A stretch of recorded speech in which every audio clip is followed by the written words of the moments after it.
Olá, alunos e alunas da Rede Municipal de Ensino de Belo Jardim. Novamente aqui o professor Heraldo Cunha para mais uma aula de língua portuguesa, dando continuidade ao nosso projeto A Literatura de Cordel, Escola em Tempo de Pandemia, para 8º ano, 9º ano e a 4ª fase de EJA. Ok? Antes de começarmos a aula de hoje, eu gostaria de dizer a vocês que a Secretaria de Educação e Tecnologia de Belo Jardim prorrogou por mais uma semana o prazo para a entrega dos trabalhos dos cordéis. Vocês terão mais 7 dias, mais uma semana, para continuarem produzindo os seus cordéis. E a culminância, que seria dia 18 de agosto, ficará para o dia 25 de agosto. Certo? Está dado o recado. Lembrando, não deixe de participar. Envie seus cordéis com o tema A Escola em Tempo de Pandemia para as suas professoras, seus professores de língua portuguesa de suas respectivas escolas. Primeiro lugar, terá premiação, ganhará um tablet. Segundo e terceiro lugar, ganharão um fone de ouvido de última geração, bem moderno. E ainda terão os seus trabalhos publicados em um livrinho, em um folheto de cordel.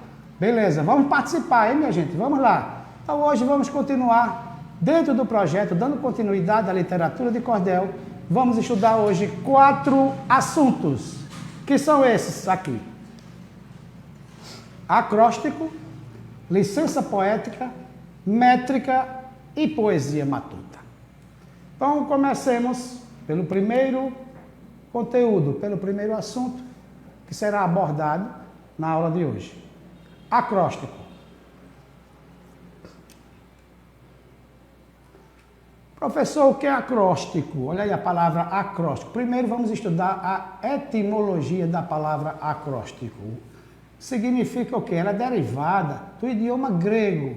Observem que muitas dessas palavras da língua portuguesa são derivadas de outros idiomas, principalmente do grego, do latim. E a palavra acróstico, acros, significa extremo. E stilos, que é a pronúncia em grego, quer dizer verso. Ou seja, são os versos das extremidades. Tem alguma coisa a ver com a extremidade do verso da estrofe. O prefixo, né, acros, indica extremidade, caracterizando esse tipo de composição poética, na qual as letras de uma das extremidades de cada verso vão formando uma palavra ou frase vertical, na vertical. Ou seja, a primeira letra do verso, de cada verso, assim, subsequentemente, com as outras, segundo, terceiro, quarto verso, vão formando uma palavra ou uma frase ou uma expressão. As letras também podem aparecer no meio do verso. Os versos podem ter ou não rimas. Vejam este exemplo aí ao lado, este exemplo de acróstico da autoria de Dione Carvalho de Canes. Olha, observem em azul que eu deixei em destaque as letras em azul para vocês lerem na vertical de cima para baixo. Está escrito A Literatura de Cordel. Então, não é? Ela fez essa estrofe e a primeira letra de cada verso vai formando, ó, vão se juntando as outras e formou a frase A Literatura de Cordel. Então aí está. As histórias são ricas de cultura. Leiam e vejam que é real. Ainda conta amor e aventura, também fala de bravura, em corda ou cordel pendurada. Relatos que eram feitos oral, apareceu na pátria amada trazidos de Portugal. Umas ricas até demais, raras peças teatrais, alguém escreveu para a gente. Dessas tem de Gil Vicente e de outros tantos mais. Cantadores do Nordeste organizam competições, reunindo grandes poetas de todas as regiões. Engrandecem esta cultura, livre e bela literatura. Então observe aí que a primeira letra de cada verso desta poesia, deste cordel de Dione Carvalho de Canes, formou a frase A Literatura de Cordel. Está na vertical. Então isso é o acróstico. Quando a gente fala em acróstico é isso. É pegar fazer um poema, uma poesia, e a primeira letra de cada verso você vai formando palavras ou expressões. Já deu para entender o que é um acróstico? Continuemos. Vamos falar sobre o acróstico, sobre os autores de cordel, na literatura de cordel, que os autores, os cordelistas, eles utilizavam muito esse recurso estilístico, o acróstico, para deixar assinados seus nomes através desse acróstico. O nome é uma palavra resultante da o acróstico é um nome ou uma palavra resultante da união das primeiras letras de cada um dos versos de uma estrofe. Vocês já entenderam isso? Então, ao observar os últimos versos do folheto, você sabe quem escreveu a obra. Então, isso era uma característica que alguns cordelistas faziam para deixar assinada a sua obra. No último verso do folheto de cordel, eles faziam um acróstico com o nome dele, com as letras do nome dele, fazia cada verso. Segundo o doutor e mestre em ciência da literatura pela Universidade Federal do Rio de Janeiro, Aderaldo Luciano, o acróstico é a assinatura do poeta cordelista, sua marca contra a adulteração do seu trabalho. Então, para que naquele tempo, não é como não tinha muitos direitos autorais, o cara fazia o cordelista, o artista popular fazia o cordel, então ele tinha um certo receio que outros cordelistas se apoderassem daqueles versos dele e fizessem também, o plagiassem, né? Então eles colocavam na última estrofe, eles faziam um acróstico com o nome deles, como temos aí no exemplo deste cordel, A Praga de Gafanhoto no Sertão Paraibano, uma estrofe, a última estrofe desse cordel, de Caetano Cosme da Silva. Observem aí que ele escreveu o nome dele, Caetano, na vertical, e com cada letra ele fez um verso. 2, 4, 6, temos 7 versos aí. É uma cetilha, essa estrofe. Então ele diz ali, ó, com fé em Deus verdadeiro, a pessoa que viver é feliz em todo canto, também tem muito prazer, alcança toda vitória, não tirando da memória o Deus de tanto poder. Então, para cada verso ele colocou ali a letra inicial correspondente ao nome dele. E deu sentido, ficou harmônico, tem melodia, tem métrica, essa estrofe dele. A única diferença que eu chamo a atenção é que o Caetano, ali, ó, é feliz, o é, no verbo ser, está acentuado, né? Que o nome dele não é acentuado, mas ele dá-se a licença poética, que nós iremos falar sobre isso, e é permitido que ele utilize o acento. A gente não observa o acento porque já sabe que o nome dele é Caetano mesmo, sem o acento. Mas ali tem que ter o acento porque é feliz em todo canto. Ele talvez não tenha achado um outro verso para usar só, né, sem um acento. Ou é sem um acento. Vejam este outro exemplo de assinatura de cordel com acróstico pelos cordelistas. Olha aí, esta é a última estrofe do poema, a poesia do cordel, A Verdadeira História de Lampião e Maria Bonita, de Manuel Pereira Sobrinho. Está ali, ó. Provou que quis viver bem, estimado e sendo amado. Revoltou-se com razão, embora sem resultado.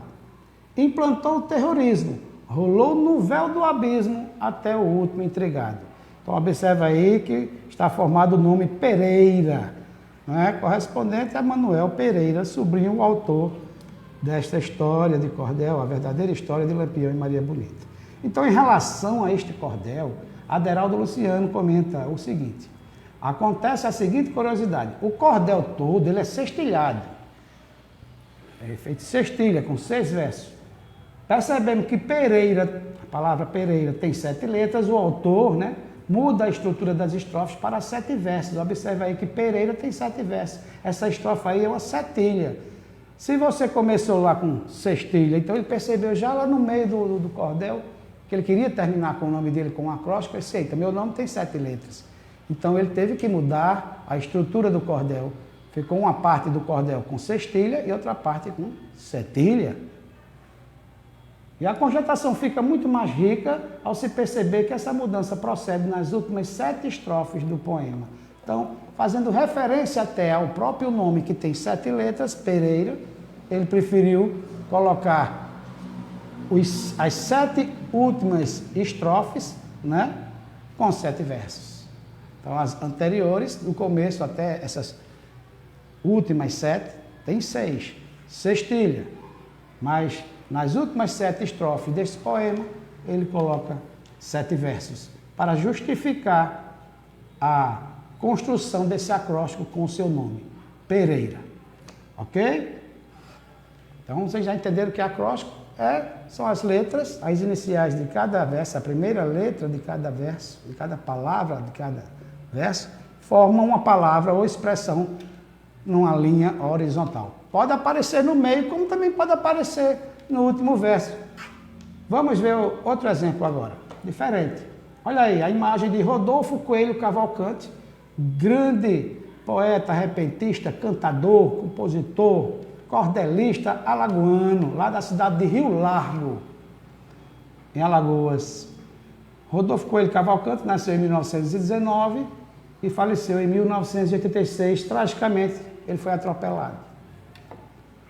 Na última estrofe do cordel, a chegada de Getúlio Vargas no céu e seu julgamento, o autor alagoano assina no último verso o seu nome, abreviando o sobrenome Coelho. Vejam que aí o acróstico já não é na linha vertical, ele aparece diferente, como assinatura. É o próprio último verso da estrofe. Ele fecha, ele encerra a sua poesia com o próprio nome e fazendo a rima, logicamente, sem perder a melodia nem a métrica. Olha aí. Assim Getúlio foi salvo do seu gesto delirante e breve virá à terra como um chefe triunfante para ajudar o poeta Rodolfo C. Cavalcante. Então ele teve que abreviar o nome Coelho, ele colocou só C, ponto. Mas tem um motivo para isso, por conta da melodia, da métrica, que estudaremos mais à frente. Se ele dissesse para ajudar o poeta Rodolfo Coelho Cavalcante, talvez não tivesse a mesma melodia, o mesmo ritmo, ele abreviando o sobrenome Coelho. Assim Getúlio foi salvo do seu gesto delirante e breve virá à terra como um chefe triunfante para ajudar o poeta Rodolfo C. Cavalcante. Olha aí. A melodia fica perfeita, por isso que ele abreviou. Então, essa é outra característica da literatura de cordel, dos cordelistas, eles assinarem os cordéis, colocarem seu nome dentro nos próprios versos que eles construíam, como um acróstico ou encerrando apenas o último verso, colocando o seu nome como uma forma de assinatura, não é? Para documentar o registro, registrar mesmo a autoria, a sua autoria, para que ninguém o copiasse. Porque aí teria que mudar esse último verso aí. Certo? Então, isso foi um pouco que nós estudamos sobre o acróstico. Espero que vocês tenham entendido. Vamos para o próximo assunto, que é a licença poética. Pedir licença, todo mundo sabe. Com licença, por favor, licença, deixa eu passar. Não é? Tá, a licença poética. O que é que se pode entender sobre licença poética? É uma licença que se pede na poesia. Vamos estudar um pouco sobre o que realmente é a licença poética. Segundo o dicionário Roais, a expressão licença poética pode ser definida como liberdade de o escritor utilizar construções, prosódias, ortografias, sintaxes não conformes às regras, ao uso habitual, para atingir seus objetivos de expressão. O que será que quer dizer isso? Bom, ao utilizar-se da licença poética, o artista, o compositor, você que está escrevendo, fazendo seu cordel em casa, você tem certa liberdade de expressar toda a sua criatividade, sem se prender às normas gramaticais ou métricas. Então, dá-se a isso o nome de licença poética, mas desde que você também saiba o que esteja fazendo. Não é simplesmente colocar uma palavrinha errada ali porque não sabe que aquela palavra é errada. Não, mas vou colocar esta palavra errada a fim de rima, porque eu quero mostrar outro sentido para chamar a atenção do leitor. Então, por métrica, por melodia, por ritmo, tudo bem. Então, a gente permite isso dentro da poesia, na construção literária. Tá certo? O escritor, ele pode manipular as palavras utilizando rimas falsas, versos com métrica irregular, palavras aparentemente erradas, dentre outras maneiras. É permitido. Muitos cantores, muitos artistas fazem isso, muitos compositores, muitos poetas e os cordelistas também.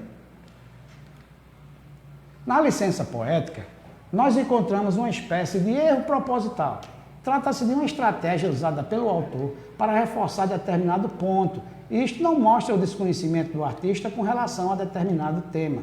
Pelo contrário, em muitos casos, a utilização da licença poética demonstra que o escritor realmente domina o tema abordado, ao ponto de ser capaz de utilizá-lo de maneira indevida. Lembra de Patativa do Assaré, que eu falei nas aulas anteriores? Grande cordelista, um poeta popular, né? Compositor. Ele teve pouca instrução, é verdade, Patativa do Assaré. Ele parece que estudou mal até a quinta série naquele tempo. E ele não teve muita instrução, mas ele era de uma inteligência ímpar, de uma criatividade absurda para criar os seus poemas, as suas poesias, os seus cordéis. E ele sempre quis enfatizar o linguajar do sertanejo, a nossa variante linguística, né? O nordestinês, assim poderíamos dizer, o nosso jeito de falar nordestino, o homem do campo, o agricultor, o homem do sertão. Vejam essa estrofe do poema aí, Eu e o Sertão, de Patativa do Assaré. Olha ele aí de novo, ele aí está bem sério. Sertão, arguente cantor, eu sempre tenho cantado e ainda cantando tô. Por que, meu torrão amado, muito te prezo, te quero, e vejo que os teus mistérios ninguém sabe decifrar. A tua beleza é tanta que o poeta canta, canta, e ainda fica o que cantar. Vejam que maravilha de estrofe, né? Quantos versos tem? 2, 4, 6, 8, 10 versos, uma décima. Certo? O luar, eu e o sertão, Patativa do Assaré. Observe, o que é que nós só podemos observar na escrita das palavras? Algumas palavras estão escritas em desacordo com a norma, a gramática normativa, a norma culta, não é? Olha ali, arguei, quer dizer alguém, sertão, alguém te cantou. Esse cantou, verbo cantar no passado com U, mas ali está só cantou. Porque é assim que ele falava, é assim que o homem do sertão fala, como o povo nordestino fala, a maioria das pessoas que moram no interior, assim, que não tem muita instrução, fala. Então, permite-se esta construção na obra poética de Patativa do Assaré. Isso é que é a licença poética. É um erro proposital, mas com o intuito de realçar, de ressaltar o regionalismo, as variantes linguísticas que todos nós temos. Ninguém fala igual. Eu não falo igual a você, você não fala igual a mim. Ninguém fala igual. O nordestino não fala igual ao sulista e assim por diante. Então, outras características aí da linguagem de Patativa do Assaré que é permitido através da licença poética. Olha ali, e ainda cantando tô. Por quê? É porque. Porque os teus mistério, não mistério, ou os teus mistérios, que haver a concordância verbal. Ninguém sabe decifrar. Está vendo? Que o poeta canta, canta lá no penúltimo verso. Ó. Que o poeta canta, canta. Que é que, se escreve com E. O pronome relativo que. E ainda fica, e ainda. Não é? Então, toda essa construção, toda essa característica dos versos na literatura de Patativa de Assaré é permitida através da licença poética. Não há erro nenhum aí. Pelo contrário, ele está enaltecendo a fala do sertanejo, do nordestino, do homem, do agricultor, né? Do homem do campo. Continuemos, passamos agora à métrica. Vocês que estão em casa construindo o seu cordel, você que está aí me assistindo, você é aluno, você é aluna, 8º ano, 9º ano e 4ª fase de EJA, é bom que vocês entendam um pouquinho da métrica. Eu não me aprofundarei muito neste assunto, porque realmente tem que estudar bastante sobre ele para que se entenda, para que a gente não se confunda com métrica, que são as sílabas, né? A contagem das sílabas poéticas com a divisão silábica da gramática normativa. Então vamos lá, vou tentar explicar da melhor maneira possível. Métrica no cordel. Quando alguém canta ou declama versos de cordel, logo se percebe o ritmo que vai se repetindo ao longo da história. Esse ritmo é resultado da métrica, é a metrificação. Ou seja, os versos precisam ser construídos com o mesmo número de sílabas poéticas. São sílabas poéticas. Vou explicar mais na frente o que são. Levando-se em conta sua sonoridade, sua melodia, e não a divisão silábica que normalmente usamos na grafia da língua portuguesa. Em poesia, só contamos as sílabas de um verso até a última tônica, que é a sílaba tônica, é aquela mais forte da palavra. Toda palavra tem sua sílaba mais forte. Então nós chamamos essa sílaba mais forte de sílaba tônica. Na poesia, nós só contamos as sílabas de um verso até a última sílaba tônica. Observem uma estrofe do violeiro Fábio Sombra. Nesse instante, o magrilim, com voz mansa e bem pausada, disse olhando para a princesa: ouça aqui, minha adorada, quero ver se você pode destrinchar essa charada. Viu a melodia do jeito que eu li? É quase como se a gente cantasse, porque aqueles repentistas, os violeiros, eles colocam melodia e cantam esses versos, podem ser cantados. Então, para isso é importante a métrica, ou seja, a contagem. É importante que cada verso tenha o mesmo número de sílabas poéticas, para que não se perca o ritmo, tanto na leitura, na declamação, não é? Ou na cantoria. Vamos explicar agora, eu vou dividir tudo em sílabas poéticas e vou explicar o que são sílabas poéticas. Veja que esta estrofe é uma sextilha, tem 6 versos, né? E cada verso vai possuir aqui, no caso, 7 sílabas poéticas. Como assim, professor? Ali em cima está o poema sem a divisão. Nesse instante, o magrilim, com voz mansa e bem pausada, disse olhando para a princesa: ouça aqui, minha adorada, quero ver se você pode destrinchar essa charada. Então, olha as sílabas poéticas. 7 sílabas poéticas nesse primeiro verso. Nesse instante, o magrilim.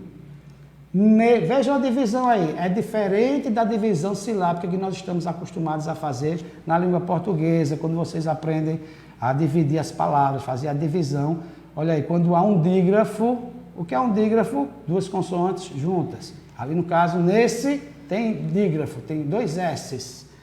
Na divisão silábica a gente separa um do outro. Aqui a gente não separa, né? Porque não é a escrita, é a oralidade. Então, por isso que a gente tem que ouvir. É como a gente fala. Quando falamos, juntamos, às vezes, o final de uma palavra com o início da outra. E omitimos algumas letras. Então, essa omissão de sons, ou a leitura, a melodia, o ritmo, é que nós chamamos de sílabas poéticas. Vejam, nesse instante, separando nesse instante, a gente nem pronuncia nesse instante, a gente não dá essa pausa.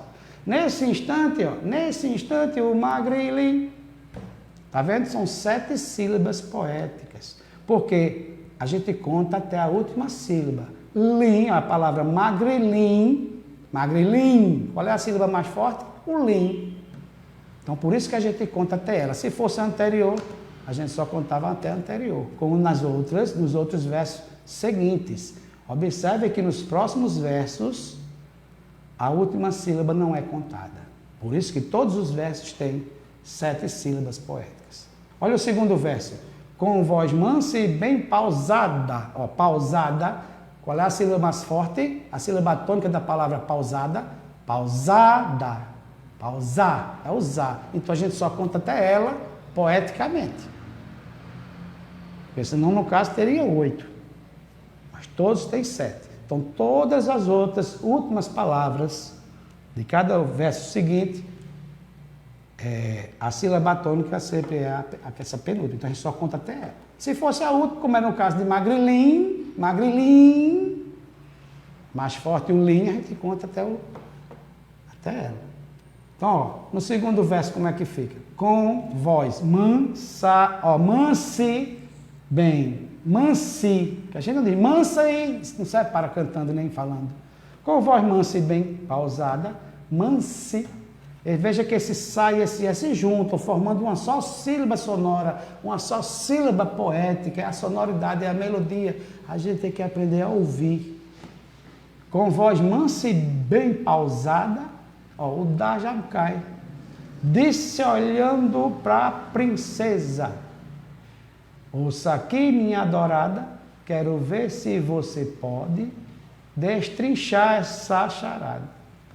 Então, cada sílaba poética é de acordo com a sonoridade, com a oralidade, do jeito que você fala, do jeito que lemos, do jeito que cantamos ou do jeito que falamos. É diferente totalmente da divisão silábica. E nós contamos as sílabas poéticas até a última, até a sílaba tônica, que é a mais forte, da última palavra. Não sei se deu para vocês entenderem, certo?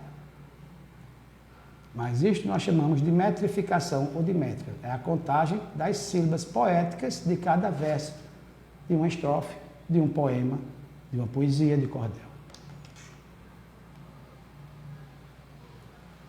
Vamos entrar agora na poesia matuta, ou poesia popular, né? Por que chama poesia matuta?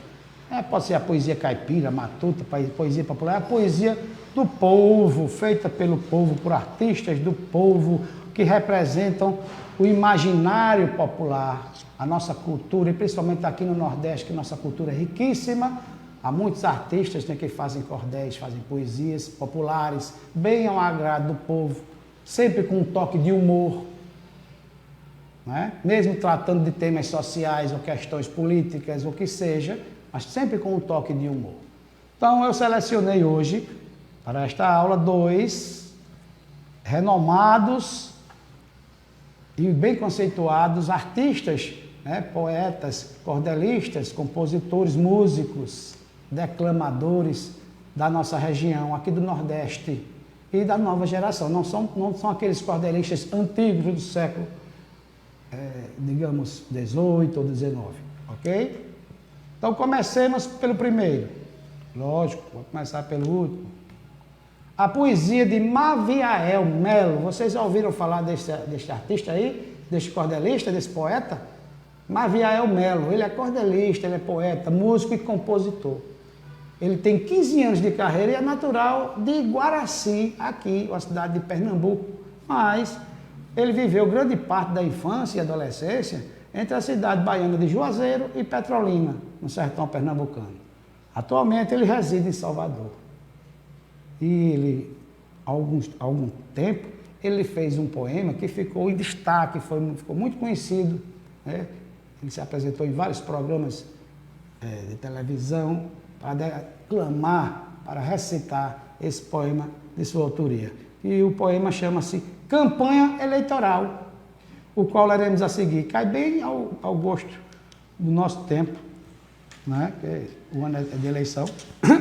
Então vamos ver aqui, vamos fazer a leitura. Observem na melodia, na métrica. Tentarei declamar ou recitar o poema da melhor forma possível para que vocês percebam os versos de cada estrofe. Observe quantos versos tem cada estrofe, tá certo? E tentem identificar quantas sílabas poéticas há nos versos deste poema Campanha Eleitoral de Maviael Melo.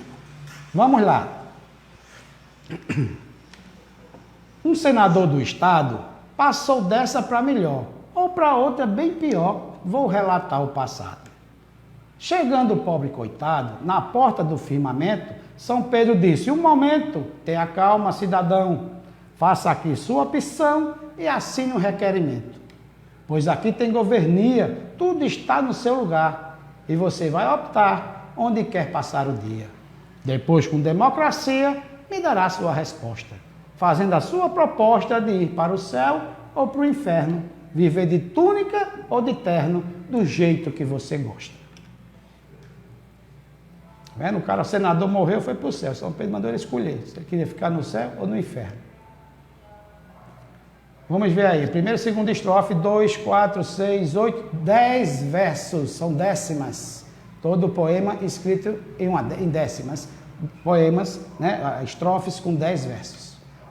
Vamos lá, continuemos. E então o senador assinou a papelada. Descendo por uma escada, entrou num elevador e desceu com um assessor para o inferno conhecer, para depois escolher onde queria morar e qual seria o lugar que escolheria viver.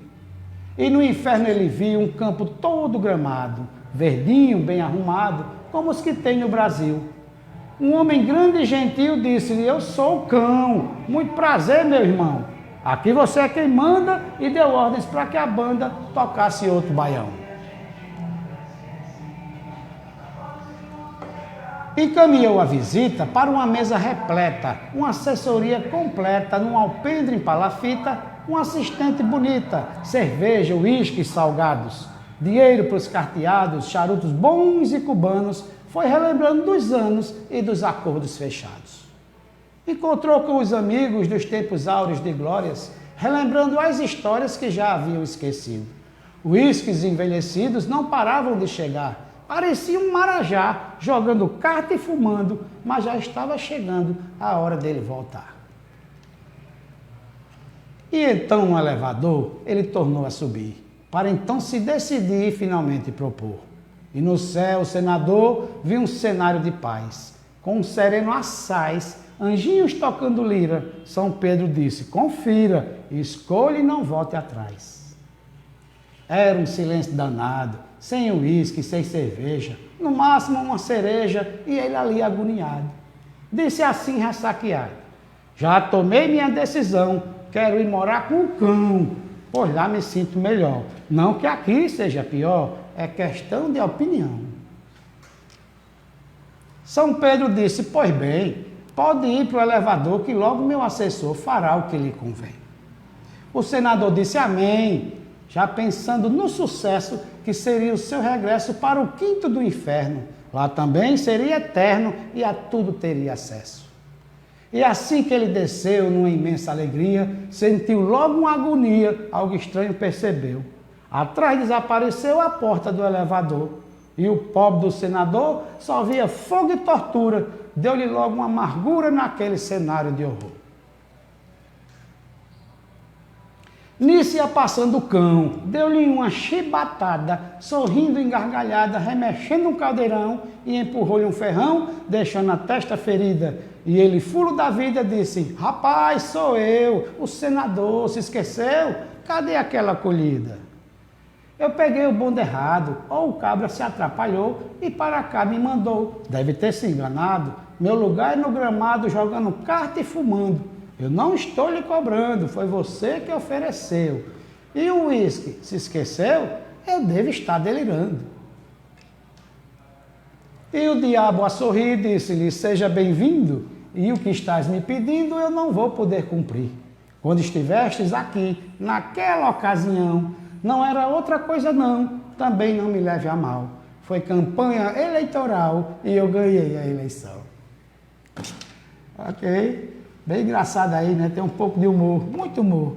O diabo enganou o senador, olha aí. Mostrou uma coisa, prometeu uma coisa a ele, quando ele voltou para o inferno não era nada daquilo que ele estava pensando. Então, vejam aí, isso faz parte da poesia popular, esse humor, nesse toque cômico nas construções, certo? Poema todo em décimo, vocês viram a melodia, tentei ler declamar da melhor maneira possível, para que vocês percebessem a melodia, o ritmo dos versos. Vamos passar agora para outro grande artista popular, por que não dizer, que se chama Gessier Quirino. Você conhece Gessier Quirino? Vimos a poesia de Maviael Melo, agora Gessier Quirino. Gessier Quirino é um poeta, compositor, declamador e intérprete brasileiro, que faz uso de um linguajar nordestino utilizado como um recurso cômico, além de expressar a rica cultura popular existente no sertão do Nordeste, né? A nossa rica cultura nordestina. Ele nasceu em Campina Grande, na Paraíba, no dia 30 de abril de 1954. Está aí a foto, a imagem de Gessier Quirino. Então, eu selecionei 2 poemas dele. O primeiro que nós veremos a seguir, Gessier Quirino, ele dá vida a uma lata d'água. Uma lata d'água. A qual a lata passa a contar a sua trajetória em terras nordestinas. Isso é uma figura de linguagem, esse estilo chama-se personificação. é uma figura de linguagem. Eu falei sobre isso numa aula anterior, sobre figuras de linguagem. É quando o escritor, o autor, o poeta, ele dá sentimentos humanos, características humanas a um ser ou a um objeto, né, que não tem vida, que é inanimado. Então, aqui a lata d'água é ela falando da vida dela, toda a trajetória da vida dela, pelas terras do Nordeste. Muito comum usarmos latas d'água aqui. Então vamos lá, vamos ler o poema que se chama Agruras da Lata d'Água. Agruras da Lata d'Água, de Gessier Quirino. Antes de ler o poema, 2, 4, 6, 7. 2, 4, 6, 7 versos em cada estrofe. Uma setilha, o poema é todo em setilha. E eu que fui enjeitada só porque era furada, me botaram um pau na boca, sabão grudaram no furo, me obrigaram a levar água, muitas vezes pendurada, muitas vezes num jumento. Era aquele sofrimento, as juntas enferrujadas, fiquei com o fundo comido. Quando pensei que tivesse minha batalha cumprido, um remendo me fizeram. Tome madeira no fundo, e tome água, e leva água, e tome água, e leva água. Daí nasceu minha mágoa. O pau da boca caía, os beiços não resistiam, me fizeram troca-troca. Lá vem o fundo para a boca, lá vai o pau para o fundo. Que trocado mais sem graça, na frente de todo mundo. E tome água e leva água, e tome água e leva água. Já quase toda enfadada, provei lavagem de porco. Aí mexeram de novo, botaram o pau na beirada. E assim desconchavada, medi areia e cimento, carreguei muito concreto, molhado, duro e friento. Sofri de peitos abertos, levei baque, dei peitada. Me amassaram as beiradas, cortaram minhas entranhas. Lá fui eu assar castanha, fui por fim escancarada. Servi de coxa de porco, servi também de latada. Se a coisa não complica, talvez eu seja uma bica pela próxima invernada. E inverno é chuva, é água, e eu encherei outras latas, cumprindo minha jornada. Tudo bem, olha aí. Poema Agruras da Lata d'Água, a lata d'água falando sobre a sua trajetória pelas terras do Nordeste, né? Muito lindo, muito profundo, que ao mesmo tempo que ele faz essa personificação de um objeto, de um ser inanimado, Gessier Quirino fala sobre a seca, né? Sobre a qualidade de vida do nosso povo nordestino, tão sofrido ainda, né? E muitas vezes esquecido por aqueles que deveriam dar a todos nós melhores condições, uma melhor qualidade de vida. Passemos para o segundo poema de Gessier Quirino, que eu selecionei aqui, chamado Parafuso de Cabo de Serrote. Ele vai falar agora, ele falou sobre a lata d'água, a lata d'água falando sobre ela mesma. Agora ele fala sobre as bodegas, né? É um tipo de comércio que está até em extinção no Brasil, né? É a bodega, a mercearia, a venda, aquela bodega antigas. Aqui em Belo Jardim a gente encontra ainda algumas, não é? São focos de resistência, eles servem de encontro para todos, a gente procura tudo na bodega, tudo lá, é uma mercearia, e tudo vende, mas naquele estilo bem antigo, bem surtida, né? Tudo que a gente procurar tem lá na bodega. E ainda compra fiado, para pagar depois. Né? Muito bom. Então vamos lá, Parafuso de Cabo de Serrote. Quantos versos tem? Deixa eu ver aqui. 2, 4, 6, 8, 10 versos. 2, 4, 6, 8, 10 versos, uma décima. Então todas as estrofes terão 10 versos. Ele escolheu décima para esse poema dele, Parafuso de Cabo de Serrote, de Gessier Quirino. Vamos lá. Tem uma placa de Fanta encardida, a bodega da rua enladeirada. Meia dúzia de portas arqueadas e uma grande engazeira na esquina. A ladeira para frente se declina e a calçada vai reta, nivelada. Forma palmos de altura de calçada, que nos dias de feira o bodegueiro faz comércio rasteiro e barateiro num assoalho de lona amarelada. Se espalha uma colcha de mangalho, é cabestro, é cangalha, é peixeira, urupema, pilão, desnatadeira, candeeiro.